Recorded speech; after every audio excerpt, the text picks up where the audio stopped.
हैं कि परीक्षाएं आपकी जो है अब मार्च अप्रैल में होती। ओझा का नमस्कार। परीक्षाएं दिसंबर माह में तो टीजीटी पीजीटी की संभव नहीं है। तो target with PS Parihar channel में आपका स्वागत है। आज के इस वीडियो में हम लोग बात करेंगे सबसे पहले टीजीटी पीजीटी की और उसके बाद में बात करेंगे एलटी ग्रेड शिक्षक भर्ती की। तो वीडियो को पूरा देखिएगा। वीडियो को पहले ही आप लोग लाइक कर दें और जो नए छात्र हो तो चैनल को सब्सक्राइब कर लें ताकि आप लोगों को शिक्षक भर्ती से संबंधित सारे अपडेट सबसे पहले मिलते रहें। चलिए शुरू करते हैं। बात कर लेते हैं टीजीटी और पीजीटी की। टीजीटी पीजीटी में ये तो तय कि ये परीक्षा अभी दिसंबर में नहीं हो पाएगी। हालांकि मैंने पहले ही कहा था कि टीजीटी पीजीटी की जो परीक्षा है वो इस साल नहीं हो पाएगी, अगले साल ही हो पाएगी। इस बीच में अब विद्यार्थियों की मांग तेज हो गई है कि टीजीटी पीजीटी में जो रिक्त 25,000 पद हैं उन पदों को भी इसी भर्ती में जोड़ दिया जाए। आप खुद ही सोचिए कि पूरे उत्तर प्रदेश में मात्र 4,163 पदों पर यह भर्ती होने जा रही है, जबकि प्रदेश में लगभग 25,000 पद रिक्त हैं। और आवेदन करने वाले विद्यार्थी कितने हैं? 13 लाख से ज्यादा। कुछ विषय तो ऐसे हैं जिसमें पदों की संख्या बहुत ज्यादा कम है। छात्र संगठनों और कई छात्रों का यह कहना है कि इस बीच में जो समय है लगभग 3 से 4 महीने का, इस बीच में शिक्षा सेवा चयन आयोग पोर्टल खोले। 2 पोर्टल, एक पोर्टल तो पदों को जोड़ने को लेकर के खोले, दूसरा पोर्टल अगर चाहे तो नए विद्यार्थियों को मौका भी दिया जाए। जिन विद्यार्थियों ने बाद में बीएड किया है या बाद में जिन विद्यार्थियों ने एमए किया है उन विद्यार्थियों को इसमें मौका दिया जाए और जो परीक्षा है उसके बाद में करवा ली जाए। क्योंकि ई अध्याचन का जमाना है और अध्याचन पहले ही शिक्षा सेवा चयन आयोग ने मांग भी लिया है। जैसे ही अध्याचन आता है उसको केवल इसमें जोड़ना है पुरानी भर्ती में। और रही पोर्टल खोलने के बाद नए विद्यार्थियों के लिए, तो उसको लेकर के तुरंत पोर्टल अभी ही खोला जा सकता है पदों को जोड़ने से पहले ही, तो ताकि कोई विधिक विवाद भर्ती में ना रहे और जो नए विद्यार्थी हो उनकी भी शंका का समाधान हो जाए। पहले देखिए इस वीडियो को। और इसमें युवा मंच के अध्यक्ष अनिल सिंह। टीजीटी पीजीटी और असिस्टेंट प्रोफेसर की तैयारी करने वाले उन तमाम साथियों के लिए इससे बेहतर मौका नहीं मिल सकता। जैसा कि आप सब जानते हैं कि परीक्षाएं आपकी जो है अब मार्च अप्रैल में होती दिख रही हैं। ऐसे में प्रदेश के सभी साथियों से मैं कहना चाहूँगा मित्रों कि अगर आप चाहते हैं कि 25,000 सीटें जो विधानसभा में दिखाई गई थी उस पर सरकार कुछ गंभीरता से एक्शन ले, तो आपको थोड़ा सा गंभीर होना पड़ेगा। और ये बेहतर मौका है कि पोर्टल असिस्टेंट प्रोफेसर का खुल भी जाएगा और टीजीटी पीजीटी की जो 25,000 सीटें हैं वो जुड़ भी जाएंगी और आप सभी के लिए इससे बेहतर मौका तो मुझे नहीं लगता कभी मिलेगा। तो जो भी साथी हैं, मैं सभी साथियों से अपील करना चाहूँगा कि आप लोग गंभीरता दिखाइए और एक माहौल क्रिएट हो और सभी साथी जो है युवा मंच टीम का साथ दें। यकीनन सरकार हमारी आपकी बातों को गंभीरता से सुनेगी और विचार करेगी। जो भी साथी हैं, मैं चाहूँगा कि आप वीडियो को शेयर भी करिए और युवा मंच टीम के साथ मिलकर के संघर्ष करने के लिए तैयार हो जाइए। सिंह और प्रतियोगी छात्र प्रतिनिधि मंडल के जो शीतला प्रसाद ओझा हैं वो क्या कह रहे हैं? उत्तर प्रदेश के उन समस्त नौजवान पीड़ित बेरोजगार भाइयों बहनों को शीतला प्रसाद ओझा का नमस्कार। परीक्षाएं दिसंबर माह में तो टीजीटी पीजीटी की संभव नहीं है, क्योंकि लोक सेवा आयोग के कैलेंडर से उत्तर प्रदेश शिक्षा सेवा चयन आयोग का जो कैलेंडर बनने जा रहा है वो मिलान करके तभी होगा। और जो जनवरी में बड़े बड़े दावे किए जा रहे हैं कि परीक्षाएं जनवरी माह में हो जाएंगे, तो बहुत स्पष्ट मैं आपको बताना चाहता हूं कि जनवरी में विश्व स्तर का मामला महाकुंभ पर्व जो है ये 15 जनवरी से लेकर के 15 मार्च तक होगा, अर्थात होली तक रहेगा। उसके बाद बोर्ड की परीक्षाएं आपकी संचालित रहेंगी बीच में। तो बोर्ड की परीक्षा के बाद ही टीजीटी पीजीटी विज्ञापन वर्ष 2022 की परीक्षा होगी। तो आयोग के अध्यक्ष आदरणीय कीर्ति पांडे जी से विनम्र अपील है कि जो भी पद रिक्त हैं 25,000 सीटों का जो शिक्षा मंत्री ने ताल ठोंक करके सदन में बयान दिया है, उन्हीं पदों को विज्ञापन वर्ष 2022 में जोड़ दिया जाए। और जो भी हमारे नए भाई बहन बीएड 2024 तक किए हैं उनको नए इस भर्ती में जो है मौका दिया जाना चाहिए। नहीं तो अब एक बड़े आंदोलन के स्तर की तैयारी में हम लोग हैं। अब हम लोग एक बड़े स्तर की आंदोलन की तैयारी में हैं और सभी भाइयों बहनों से अपील है कि आप लोग कमेंट बॉक्स में बताइए, क्योंकि अब मित्रों मानसिक तनाव हम लोग झेलने की स्थिति में नहीं है। आपको आइए और निश्चित तौर पर जीत हमारी आपकी होगी। बहुत बहुत धन्यवाद। मैं आपके संघर्षों का साथी शीतला प्रसाद ओझा, नमस्कार।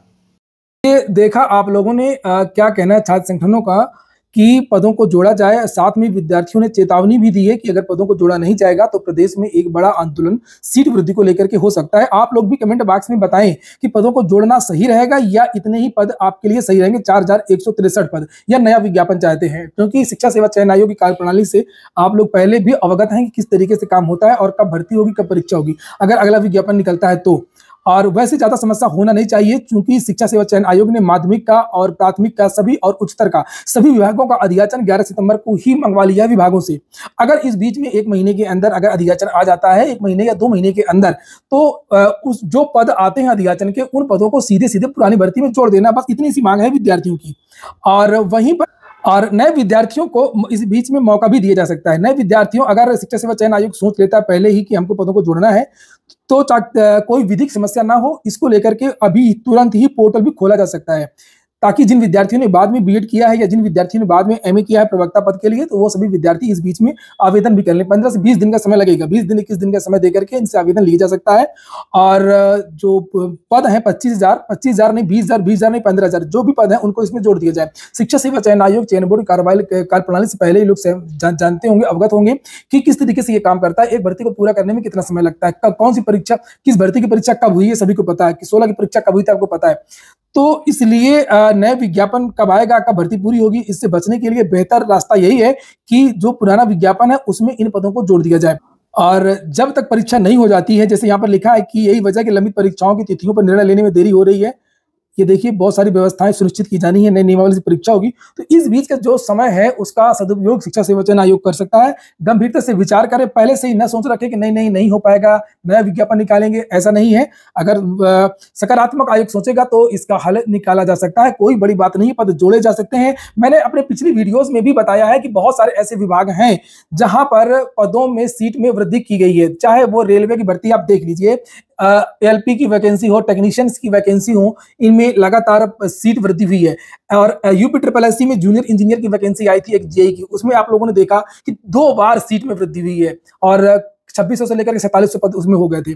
इसी प्रकार से एसएससी जीडी की वैकेंसी में सीट वृद्धि हुई है। एसएससी भी जोड़ता है, यूपी SSSC भी जोड़ता है और रेलवे भी जोड़ता है। तो आखिरकार चयन बोर्ड को क्या दिक्कत हो रही है, क्या विधिक समस्या है? क्योंकि मैं खुद गया हूं कई बार धरना प्रदर्शन में, आंदोलन में, तो अक्सर जाता रहता हूं, और जब मैंने बातचीत किया है तो मुझे लगा कि जो उप सचिव हैं, जो बात करने आते हैं, जो अधिकारी हैं जो भी बात करने आते हैं, उनका एक ये तर्क होता है कि इससे कुछ मामला फंस ना जाए, कोई विधिक समस्या ना हो जाए। तो कहीं कोई विधिक समस्या नहीं है। आपका विज्ञापन जारी होता है तो उसमें भी लिखा रहता है कि जो पद हैं वो घट सकते हैं अथवा बढ़ सकते हैं, उसको आधार बनाते हुए आप लोग विज्ञापन जारी कर सकते हैं। और ऐसा भी नहीं है, जो नए विद्यार्थियों को मौका देने वाली बात है तो मौका देने के लिए तो कहा ही जा रहा है। और ऐसा भी नहीं है कि टीजीटी पीजीटी हर साल आती है वैकेंसी, हर साल ये वैकेंसी कभी नहीं आई है। अगर हर साल आती होती तब भी ये बात समझ में आता कि नहीं इस साल की वैकेंसी को पुरानी वैकेंसी में कैसे जोड़ सकते हैं। ऐसा तो है नहीं है कि जैसे पीसीएस हो या यूपीएससी का एग्जाम हो, उसमें हर साल वैकेंसी आती है, हर साल का अधियाचन वर्ष होता है, हर साल के अधियाचन वर्ष के पद होते हैं। लेकिन टीजीटी पीजीटी में तो ऐसा होता नहीं है। एक वैकेंसी 11 में आई, 13 में आई, 16 में आई, फिर 21 में, ऐसे इस तरीके से विज्ञापन निकलते हैं। लेकिन जब तक सकारात्मक नहीं सोचेगा आयोग, पहले से ही धारणा बना लेगा, तब तो नहीं हो पाएगा। लेकिन जब सकारात्मक सोचने लगेगा और सोचेगा नहीं हमको करना, इसका रास्ता निकालेगा, तब ये आयोग कर सकता है। आयोग के हित में भी होगा ये। आयोग का भी तो पैसा बचेगा, आयोग के भी तो संसाधन बचेंगे। उसमें क्या है, ज्यादा से ज्यादा 1.5-2 लाख आवेदन और आएंगे, तो वही तो पेपर है, 1.5-2 लाख पेपर और छपेंगे, और क्या होगा। 200-400 नए परीक्षा केंद्र बनेंगे, बाकी एजेंसी वगैरह सब तो वही रहेंगी। एक ही एजेंसी परीक्षा करवाएगी, एक ही एजेंसी मूल्यांकन करेगी, एक ही आंसर की बनेगी। चलिए ये बात हो गई, आप लोग अपनी बात रखिए। अगर आप लोग चाहते हैं कि ये पद जुड़े तो आप लोग इस वीडियो को ज्यादा से ज्यादा शेयर करें, और जब धरना प्रदर्शन के लिए कहा जाए तो सारे विद्यार्थी पहुंचे। और ये चीज हो सकती है भाई, बिल्कुल हो सकती है। तब नहीं हो सकती थी जब परीक्षा नवंबर में करवाने की चर्चाएं थी। भाई समय बहुत कम बचा है, हम कैसे करवाएंगे, तब तो बातें समझ में आ रही थी। तब थोड़ा सा जो छात्र संगठन है, छात्र जो है थोड़ा सा ठंडे भी पड़ गए थे। चलिए ठीक, करवा लीजिए परीक्षा, नया विज्ञापन दे दीजिए।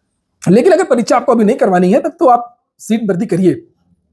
अगली सूचना एलटी की है। एलटी का विज्ञापन कब जारी होगा, अभी इसके बारे में तो निश्चित तौर पर कुछ नहीं कहा जा सकता है। आधी से ज्यादा बाधाएं दूर हो चुकी हैं, निश्चित तौर पर दूर हो चुकी हैं, और कुछ चीजें हैं जो शेष हैं। जैसे वो क्लियर हो जाएंगी, एलटी का विज्ञापन जारी हो जाएगा। और जैसा कि मैंने कहा कि अभी 2 महीने जारी नहीं होगा, तो 2 महीने बाद आपका जो विज्ञापन है वो जारी हो सकता है। जनवरी के आसपास आपका जो विज्ञापन है वो जारी हो सकता है। लेकिन गुड न्यूज ये है कि इस एलटी ग्रेड में सीट वृद्धि हो रही है। एक तो पुराने पद जुड़ रहे हैं, 6000 पद पहले थे, लगभग 8000 पद तो पहले ही हो गए। एक और है कि जो नए विद्यालय बनाए गए हैं 75 राजकीय इंटर कॉलेज, कुछ इंटर कॉलेज है, कुछ हाई स्कूल जीआईसी के, लगभग 75 कॉलेज नए जीआईसी बने हैं। इसमें पदों का सृजन किया गया है। और जो मुझे जानकारी मिल रही है कि इसमें भी लगभग 2000 के आसपास जो पद हैं वो हो सकते हैं। ये पत्र है, ये देखिए 3 अक्टूबर का है। लिखा है कि माध्यमिक शिक्षा विभाग के अंतर्गत 75 राजकीय इंटर कॉलेज बालक बालिका, 13 राजकीय हाई स्कूल अर्थात कुल 88 राजकीय कॉलेजों में शिक्षक शिक्षकेतर कार्मिकों के पद सृजित किए गए हैं, जिनमें 15 विद्यालय बालिका संवर्ग के हैं।